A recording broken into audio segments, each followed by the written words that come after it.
Hi everyone, అందరూ ఎలా ఉన్నారు? నేను కూడా బాగున్నాను. కొంచెం కోల్డ్ ఉంది. సో ఇది ఒక క్లయింట్కి హౌస్ వార్మింగ్కి ట్రెడిషనల్ బ్యాక్డ్రాప్ చేయమన్నారు. ఆ ట్రెడిషనల్ బ్యాక్డ్రాప్ ఎలా చేసామో ఏంటి సింపుల్గా చేసామో అది. సో నా ఛానల్ కానీ ఎవరైనా ఫస్ట్ టైం కానీ చూస్తూ ఉంటే, this is Soujanya, welcome to Souji's lifestyle. Heavy duty బేసెస్ని ఎక్కడైతే పెట్టాలనుకుంటున్నానో అక్కడ పెట్టుకొని వాటికి పోల్స్ ఉంటాయి కదా. సో బోత్ సైడ్స్ పోల్స్ని అరేంజ్ చేసుకోవాలి. ఫస్ట్ ఇలా అరేంజ్ చేసేసుకున్న తర్వాత బోత్ పోల్స్ ని మిడిల్ రాడ్ ఉంటుంది కదా, ఆ మిడిల్ రాడ్ ని మనం ఎంతైతే నేను ఈ థీమ్ లో అయితే మాత్రం పర్టికులర్ గా చెప్పేది, సెకండ్ రాడ్ కి మనం వీట్ తోరన్ యూజ్ చేస్తాం. వీట్ తోరన్ వచ్చేటప్పటికి 7 to 7.5 మిడిల్లోనే మనకి వీట్ తోరన్ అవైలబిలిటీ, అంటే నేను 2 తోరన్స్ పెట్టాను కాబట్టి. సో నేను దానికి తగ్గాన్ని బ్యాక్ రాడ్ ని కూడా సెట్ చేసుకుని ఇక్కడ నేను బీజ్ క్లాత్ ని యూజ్ చేసి వెనకాల నేను హెవీ డ్యూటీ స్టాండ్ కి సెటప్ చేశాను.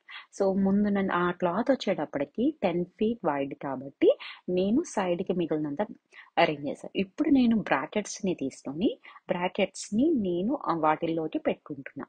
ఎందుకు అంటే ఈ బ్రాకెట్స్ తోని మనం సెకండ్ రాడ్ ని అరేంజ్ చేసుకుంటాం. చూసారా, ఇక్కడ నేను సెకండ్ రాడ్ కి 2 ప్యాడీ తోరన్స్ ని యూజ్ చేస్తున్నాను.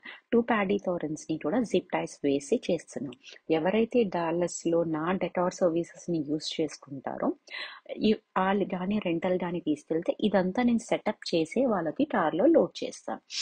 సో ఇక్కడ నేను మొత్తం అంతా కూడా ఆ ప్యాడీ తోరన్ని రాడ్ని అంతటినీ కూడా నేను మొత్తం జిప్ టైస్ వేసేసి టై చేస్తున్నాను.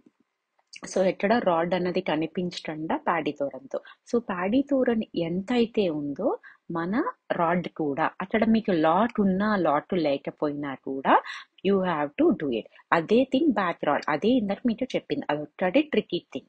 సో చూసారా, నేను బ్రాకెట్లోని పెట్టేసుకుని ఇప్పుడు నాకు కావాల్సిన గార్లాండ్స్ అన్నిటిని కూడా అరేంజ్ చేస్తున్నా. ఇక్కడ నేను ఇవి గజమాల లాంటి గార్లాండ్స్ ని మనం ఏదైతే బ్రాకెట్ ఉందో బ్రాకెట్ కి ఒక స్మాల్ ఆల్రెడీ హోల్ లాగా ఉంటుంది, ఆ హోల్లో హ్యాంగ్ చేసేసాను అంతే. నేను దానికి ఏమి సేఫ్టీ పిన్ కానీ అలాంటివి ఏమీ యూస్ చేయలేదు. ఇవి వచ్చేటప్పటికి నేను బ్యాక్ ఒక సేఫ్టీ పిన్ పెట్టుకొని, ఎక్కడైతే సేఫ్టీ పిన్స్ నాకు కావాలో అవన్నిటికీ సేఫ్టీ పిన్స్ పెట్టుకొని ఈ గార్లాండ్స్ ని యూస్ చేసా. ఈ థీమ్ లో నేను ఎక్కువ ఎల్లోని హైలైట్ చేయడానికి ట్రై చేశాను అనమాట. ఆ న్యాచురల్ లుక్ రావడానికి, మధ్యలో ఆ న్యాచురల్ లుక్ ఇంకా మంచి ఎలివేట్ అవ్వడానికి నేను పామ్ బర్డ్స్వి ఉంటాయి కదా, ఆ పామ్ బర్డ్స్ హ్యాంగింగ్స్ పెట్టాను. ఇప్పుడు ఆ ప్యాడీ తోరణ్కి పైన కూడా ఆ ఎల్లో టచ్ ఇవ్వడానికి ప్లెయిన్ ఎల్లో గార్లాండ్ ని యూస్ చేశాను. సో అలా మొత్తం ఆ గార్లాండ్ ని కూడా నేను రాడ్ కి ప్యాడీ తోరన్ నుంచి కూడా జిప్ టై వేసుకుని నేను స్ట్రైక్ గా వచ్చేలాగా ట్రై చేశాను. సో ఇలాగ నా ట్రెడిషనల్ బ్యాక్ డ్రాప్ ని యూస్ చేస్తాను. ఇది మనకి హౌస్ వార్మింగ్స్ కి చాలా బాగుంటది. సత్యనారాయణ స్వామి రథాలకి కానీ, ఏమన్నా ఇంట్లో రుద్రాభిషేకాలు చేయించుకుంటున్నా కానీ, ఏమైనా నార్మల్ పూజలు చేయించుకుంటున్నా కానీ చాలా అంటే చాలా బాగుంటది. Simple backdrop and yellow మీ అందరికీ తెలిసిందే కదండి. ఇండియన్ ట్రెడిషన్స్ లో ఎల్లో చాలా న్యాచురల్ ట్రెడిషన్ లుక్ ఇస్తుంది.